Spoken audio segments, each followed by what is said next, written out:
जय श्री कृष्णा। बृहस्पतिवार व्रत की विधि। इस दिन बृहस्पतिश्वर महादेव जी की पूजा होती है। दिन में एक समय ही भोजन करें, पीले वस्त्र धारण करें, पीले फूलों को धारण करें। भोजन भी चने की दाल का होना चाहिए, नमक नहीं खाना चाहिए। पीले रंग का फूल, चने की दाल, पीले कपड़े तथा पीले चंदन से पूजा करनी चाहिए। पूजन के पश्चात कथा सुननी चाहिए। इस व्रत के करने से बृहस्पति जी अति प्रसन्न होते हैं तथा धन और विद्या का लाभ होता है। स्त्रियों के लिए यह व्रत अति आवश्यक है। इस व्रत में केले का पूजन होता है। बृहस्पतिवार व्रत कथा। प्राचीन समय की बात है। भारत में एक राजा राज्य करता था। वह बड़ा प्रतापी तथा दानी था। वह नित्य प्रति मंदिर में भगवत दर्शन करने जाता था। वह ब्राह्मण और गुरु की सेवा किया करता था। उसके द्वार से कोई भी याचक निराश होकर नहीं लौटता। वह प्रत्येक गुरुवार को व्रत रखता एवं पूजन करता था। हर दिन गरीबों की सहायता करता था, परंतु यह सब बातें उसकी रानी को अच्छी नहीं लगती थी। वह न व्रत करती और न ही किसी को एक पैसा दान में देती थी। राजा से भी ऐसा करने को मना किया करती थी। एक समय की बात है कि राजा शिकार खेलने वन को गए। घर पर रानी और दासी थी। उस समय गुरु बृहस्पति साधु रूप का धारण कर दरवाजे पर भिक्षा मांगने आए। साधु ने रानी से भिक्षा मांगी तो वह कहने लगी, हे साधु महाराज, मैं इस दान और पुण्य से तंग आ गई हूँ। इस कार्य के लिए तो मेरे पति देवी बहुत है। अब आप ऐसी कृपा करें कि सारा धन नष्ट हो जाए तथा मैं आराम से रह सकूं। साधु रूपी बृहस्पति देव ने कहा, हे देवी, तुम बड़ी विचित्र हो। संतान और धन से कोई दुखी नहीं होता है, इसको सभी चाहते हैं। पापी भी पुत्र और धन की इच्छा करता है।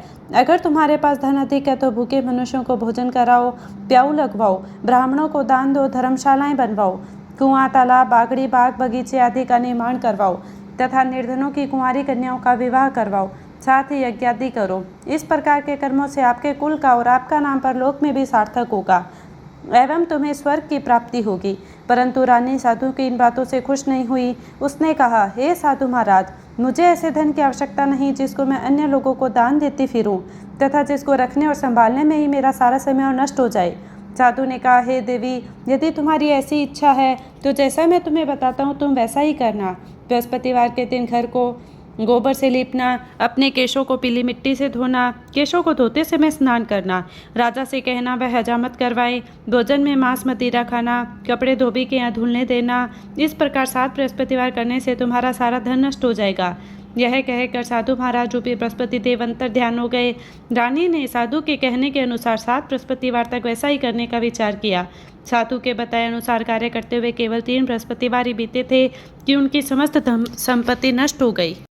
भोजन के लिए दोनों समय परिवार तरसने लगा तथा संसारिक भोगों से दुखी रहने लगा। तब राजा रानी से कहने लगा कि हे रानी, तुम यहाँ पर रहो, मैं दूसरे देश को जाता हूँ, क्योंकि यहाँ पर मुझे सभी मनुष्य जानते हैं, इसलिए मैं यहाँ कोई काम नहीं कर सकता। अब मैं परदेश जा रहा हूँ, यहाँ कोई काम धंधा करूँगा, शायद हमारे भाग्य बदल जाए।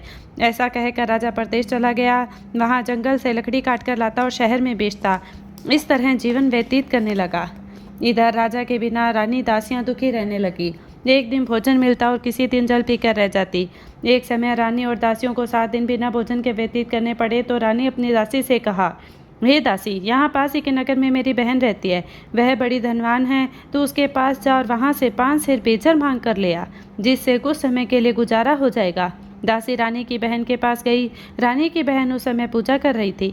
बृहस्पतिवार का दिन था। दासी रानी की बहन से कहा, हे रानी, मुझे आपकी बहन ने भेजा है, मुझे 5 सेर बेजर दे दो। दासी ने यह बात अनेक बार कही, परंतु रानी की बहन ने कोई उत्तर नहीं दिया, क्योंकि वह उस समय बृहस्पतिवार की कथा सुन रही थी।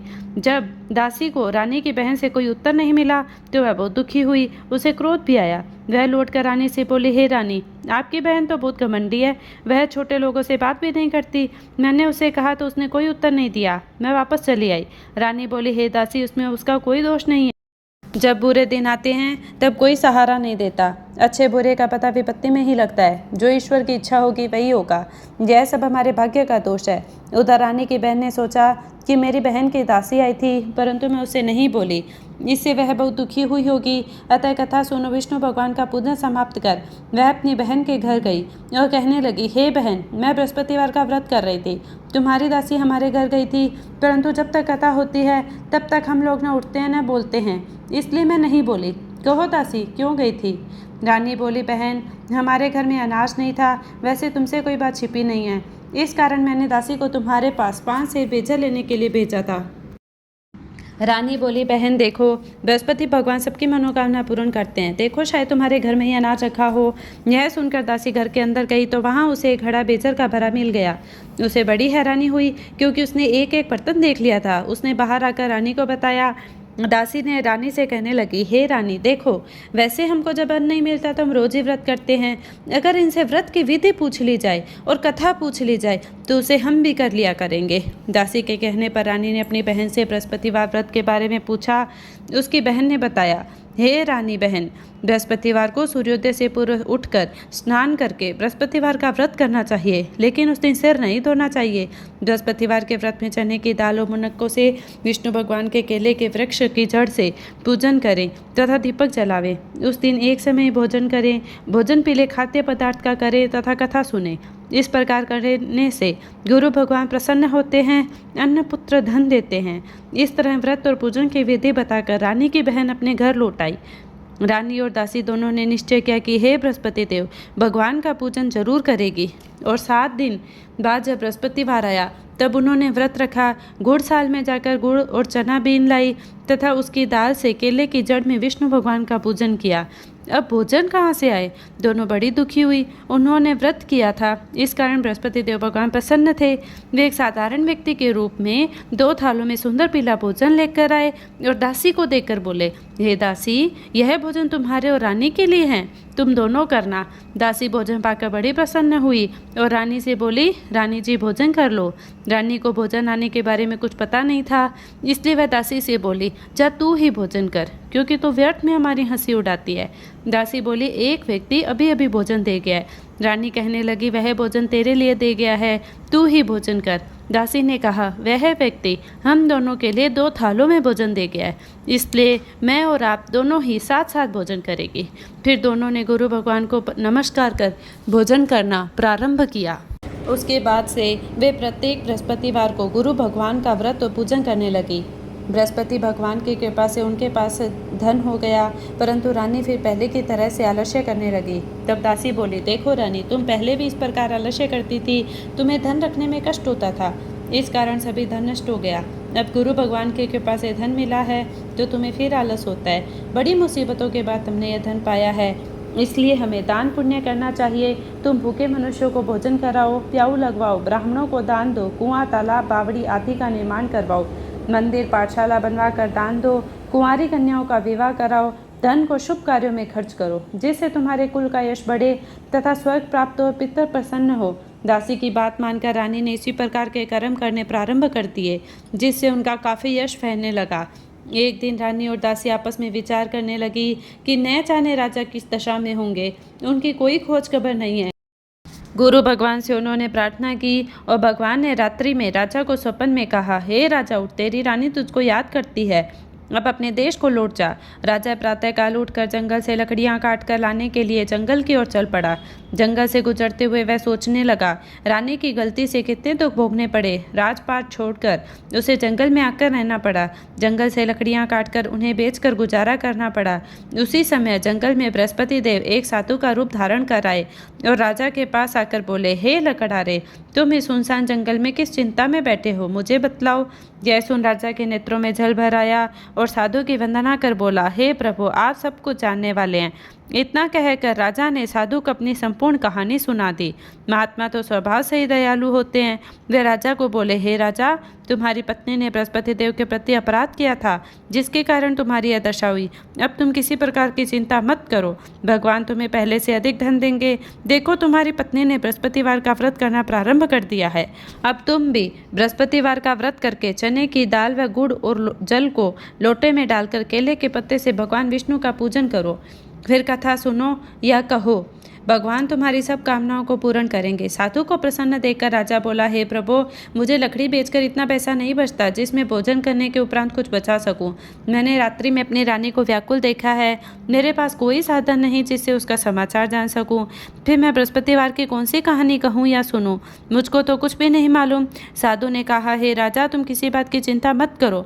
बृहस्पतिवार के दिन तुम रोजाना की तरह लकड़ियाँ लेकर शहर में जाओ, तुम्हें रोज से 2 गुना धन प्राप्त होगा, जिससे तुम भली भांति भोजन कर लोगे तथा बृहस्पतिवार की पूजा का सामान भी आ जाएगा। बृहस्पति देव की कथा का इस प्रकार है। बृहस्पति देव की कथा। प्राचीन काल में बहुत ही निर्धन ब्राह्मण था।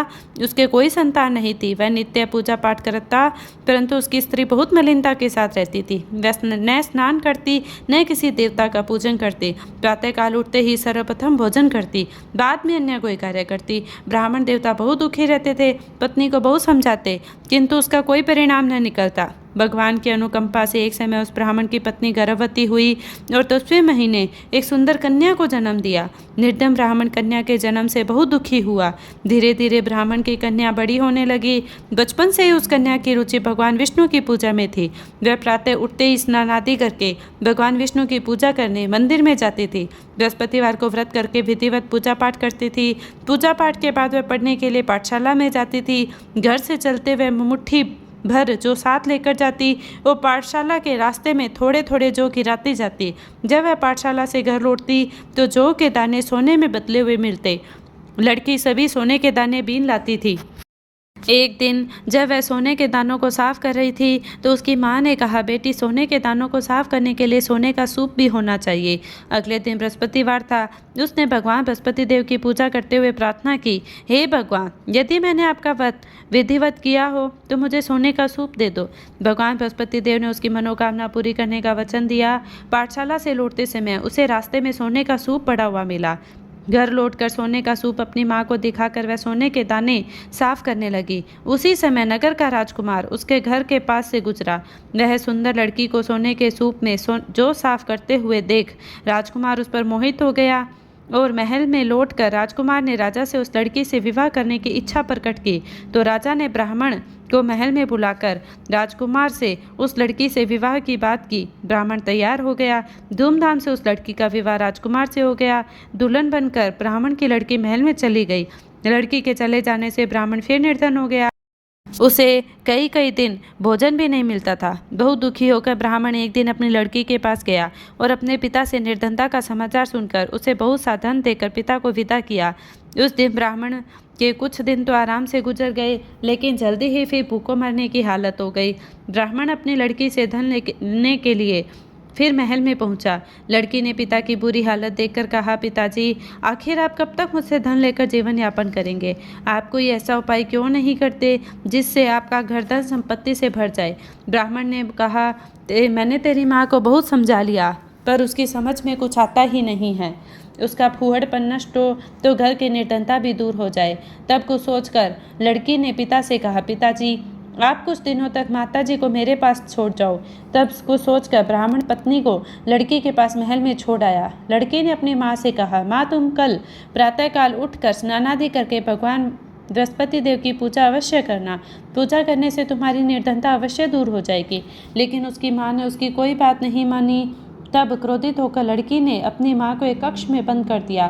सूर्योदय के समय माँ को उठाकर जबरदस्ती से स्नान कराया और फिर मंदिर में ले जाकर बृहस्पति देव की पूजा कराई।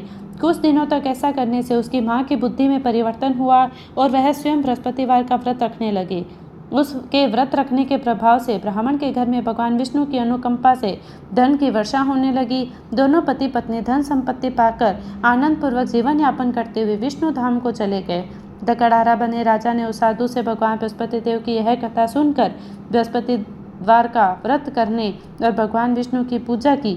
उस दिन से उसके सभी कलेश दूर हो गए। लेकिन अगले बृहस्पतिवार को कामकाज में अधिक व्यस्त रहने के कारण उसने भगवान बृहस्पति देव जी का व्रत नहीं किया। भगवान बृहस्पति देव लकड़हारे से क्रोधित हो गए और उसे भूल की सजा दी। उस दिन नगर के राजा ने नगर में घोषणा करके सबको सूचित किया, प्रत्येक नागरिक मेरे महल में भोजन करने आए। जो नहीं आएगा उसे अपराधी मानकर भारी दंड दिया जाएगा। लकड़हारा बने राजा ने उस नगर के राजा की घोषणा तो सुनी, लेकिन जंगल से लकड़ी काट कर लाने और उसे बेचने में देर हो जाने के कारण वह समय पर महल में भोजन करने नहीं जा सका। अतः राजा के सैनिक लकड़हारे को पकड़कर महल में ले गए। राजा ने उसे महल के एक कक्ष में बैठाकर भोजन कराया। उस कक्ष में एक खूंटी पर रानी के सोने का हार लटका हुआ था। लकड़हारा अकेला उस कक्ष में बैठा भोजन कर रहा था। तभी उसने एक आश्चर्यजनक घटना घटती देखी। देखते ही देखते वह खूंटी हार को निगल गई। थोड़ी देर के बाद राजा ने हार को गायब देखा तो लकड़हारे को कारावास में डाल दिया। लकड़हारा मन ही मन अपने भाग्य को कोसने लगा। तभी उसे जंगल में मिले साधु का स्मरण हो आया। थोड़ी देर में भगवान बृहस्पति देव सन्यासी के रूप में उसके सामने प्रकट हुए। हे लकड़हारे, तूने भगवान बृहस्पति देव की पूजा नहीं की, इस कारण तुम्हें कष्ट हुआ है। लेकिन अब चिंता मत करो, बृहस्पतिवार के दिन कारागार के दरवाजे पर तुम्हें कुछ पैसे पड़े हुए मिलेंगे। उन पैसों से भगवान बृहस्पति देव का व्रत करके उनकी पूजा करोगे तो तुम्हारे सब दुख नष्ट हो जाएंगे। बृहस्पतिवार के दिन दरवाजे पर पड़े मिले पैसों से चने और गुड़ मंगाकर लकड़हारे ने बृहस्पतिवार की कथा कही तो भगवान बृहस्पति देव ने प्रसन्न होकर उस नगर के राजा को स्वप्न में लकड़हारे को कारागार से मुक्त करने को कहा। सुबह राजा ने अपने कक्ष में आकर देखा तो खूंटी पर रानी का हार टंगा हुआ था। राजा ने लकड़हारे को मुक्त कर दिया और उसे धन और आभूषण देकर विदा किया। लकड़हारा बना राजा उस नगर से चलकर अपने नगर को पहुंचा और उस नगर में कुएं, धर्मशाला, बाग बगीचे देखकर बहुत प्रसन्न हुआ। राजा ने किसी से पूछा, ये कुएं, धर्मशालाएं किसने बनवाई है? सबने उसे बताया कि ये सब रानी और उसकी दासी ने बनवाए हैं। राजा महल में पहुंचा तो रानी ने उसका भव्य स्वागत किया। तब राजा ने निश्चय किया कि सप्ताह में एक बार तो सभी बृहस्पति देव का व्रत तथा पूजन करते हैं, परंतु मैं प्रतिदिन व्रत किया करूंगा तथा दिन में 3 बार कथा कहा करूंगा। अब राजा हर समय दूशाले में चने की दाल बांधे रहता तथा दिन में 3 बार बृहस्पति देव की कथा कहता। कुछ दिनों बाद राजा को अपनी बहन की याद आई। एक दिन घोड़े पर सवार होकर राजा अपनी बहन से मिलने चल दिया। अभी राजा नगर के पार पहुंचा ही था कि उसने कुछ लोगों को एक शव को ले जाते हुए देखा। राजा को स्मरण हो आया कि आज उसने किसी को बृहस्पति देव की कथा नहीं सुनाई है। राजा ने उन लोगों को रोककर कहा, भाइयों, आप शव को ले जाने से पहले मुझसे बृहस्पतिवार की कथा सुन ले। लोगों ने राजा पर क्रोधित होते हुए कहा, तुम पागल तो नहीं हो? लेकिन कुछ बड़े बूढ़े लोगों ने कहा, अच्छा भाई, साथ में चलते चलते तुम अपनी कथा भी सुना लो। राजा के चलते हुए आधी कथा सुनाई कि शव हिलने लगा। राजा के पूरी कथा सुनाते ही शव उठकर बैठ गया। लोगों ने हैरानी से दांतों तले अंगुली दबाई और अगले बृहस्पतिवार से भगवान बृहस्पति देव का व्रत करने व कथा सुनने का निश्चय कर लिया। अब घोड़े पर सवार राजा चलते हुए एक किसान के पास पहुंचा। किसान अपने खेत में हल चला रहा था। राजा ने कहा, अरे भाई, मुझसे बृहस्पतिवार की कथा सुन लो। किसान झुंझला कर बोला, अरे भाई, देख नहीं रहे, कितनी देर तक तुम्हारी कथा सुनूंगा? उतनी देर में तो पूरे खेत में हल चला लूंगा। राजा निराश होकर चलने लगा। तभी किसान के बैल लड़खड़ाकर जमीन पर जा गिरे। किसान के पेट का भी जोरों से दर्द होने लगा। उस किसान की पत्नी जब खाना लेकर आई तो उसने किसान से इस बारे में पूछा। किसान ने घुड़सवार को पूरी कहानी सुनाई। किसान की पत्नी दौड़ती हुई राजा के पास पहुंचकर हाथ जोड़कर बोली, भैया, मैं तुम्हारी कथा सुनने को तैयार हूँ। राजा ने उसके साथ खेत पर पहुंचकर बृहस्पतिवार की कथा सुनाई। तभी बैल उठकर खड़े हो गए। किसान के पेट का दर्द भी तुरंत ठीक हो गया। राजा को अपनी बहन के घर पहुंचा तो उसकी बहुत आवभगत हुई। अगले दिन सुबह उठकर राजा ने देखा घर के सभी लोग भोजन कर रहे हैं। किसी भूखे को बृहस्पतिवार की कथा सुनाए बिना राजा भोजन नहीं करता था। उसने कहा, बहन, क्या घर में कोई ऐसा व्यक्ति है जिसने अभी तक भोजन नहीं किया हो? उसकी बहन बोली, भैया, हमारे घर में तो क्या, आपको पूरे नगर में कोई ऐसा व्यक्ति नहीं मिलेगा जिसने सुबह सुबह भोजन नहीं किया हो। तब राजा ने घर से निकलकर उस नगर में बिना भोजन किए व्यक्ति की तलाश की। एक गडरिया के घर में उसका बेटा बीमार होने के कारण भूखा रह गया था। राजा ने उसको जाकर बृहस्पतिवार की कथा सुनाई। कथा सुनते सुनते गडरिया का बीमार बेटा बिल्कुल ठीक हो गया। सबने राजा की बहुत प्रशंसा की। एक दिन राजा ने अपनी बहन से कहा, बहन, अब हम अपने घर जाना चाहते हैं, तुम भी हमारे साथ चलो, कुछ दिन वहाँ रहकर लौट आना। राजा की बहन ने अपनी सास से पूछा तो उसकी सास ने ताने देते हुए कहा, बहू, मायके जाना हो तो अकेली जाना, मेरे पोतों को नहीं ले जाना। तुम्हारे भाई के कोई संतान नहीं है, कहीं तुम्हारी भाभी मेरे पोतों पर जादू टोना नहीं करते। दूसरे कक्ष में बहन की सास की बातें सुनकर राजा दुखी मन से अकेला ही अपने नगर को लौट आया। रानी ने राजा से कहा, आप तो अपनी बहन को साथ लाने की बात कहकर गए थे, वे बहन को साथ क्यों नहीं लाए? तब राजा ने दुखी होते हुए कहा, रानी, हम निसंतान हैं, इसलिए हमारे घर आना कोई पसंद नहीं करता है। रानी ने राजा को समझाया, हे प्राणनाथ, हमें बृहस्पति देव ने सब कुछ दिया है, अब भगवान बृहस्पति देव हमें संतान भी अवश्य देंगे। बृहस्पतिवार को विधिवत व्रत करते हुए राजा रानी ने भगवान बृहस्पति देव से संतान के लिए प्रार्थना की। कुछ दिनों बाद उन्होंने स्वप्न में दर्शन देते हुए कहा, हे राजन, तेरी मनोकामना अवश्य पूरी होगी। 1 सप्ताह बाद ही रानी गर्भवती हो गई। 10वें महीने रानी ने एक सुंदर पुत्र को जन्म दिया। राजा रानी जीवन पर्यंत बृहस्पतिवार का व्रत करते रहे। उनके घर में धन की वर्षा होती रही। इस तरह आनंद पूर्वक जीवन यापन करते हुए राजा रानी भगवान बृहस्पति देव की अनुकंपा से मोक्ष को प्राप्त करके सीधे बैकुंठ धाम पहुँच गए। बृहस्पतिवार को विधिवत व्रत करके जो स्त्री पुरुष भगवान विष्णु की पूजा करते हैं, भगवान उनकी सभी मनोकामनाएं पूरी करते हैं। इति श्री बृहस्पतिवार व्रत कथा संपूर्ण।